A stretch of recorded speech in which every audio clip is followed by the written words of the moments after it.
नाज़रीन ग्रामी अस्सलाम वालेकुम।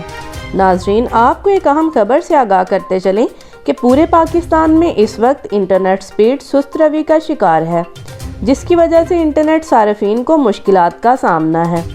इसकी तमाम तर तफसीलात के बारे में आपको इस वीडियो में आगाह करने जा रहे हैं, लेकिन उससे कबल आपसे गुजारिश है कि हमारी वीडियो को लाइक कर दें और हमारे चैनल को सब्सक्राइब करके साथ वाले बेल आइकन को भी प्रेस कर दें, ताकि इस तरह की मज़ीद मालूमात आपको बर वक्त मिल सकें।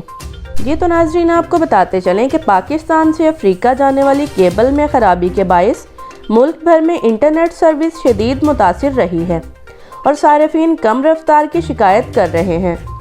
तफसीलात के मुताबिक CMV4 केबल कटने से पाकिस्तान में इंटरनेट स्पीड में 1 टेराबाइट की कमी वाक़या हुई। पाकिस्तान में रश के औकात में इंटरनेट सर्विस मज़ीद मुतासिर होने का इम्कान है। टेलीकॉम ज़राए के मुताबिक CMV4 इंटरनेट केबल की मुरम्मत में वक्त लगेगा। इंटरनेट ट्रैफिक दीगर चैनल्स पर मुंतकिल की जा रही है।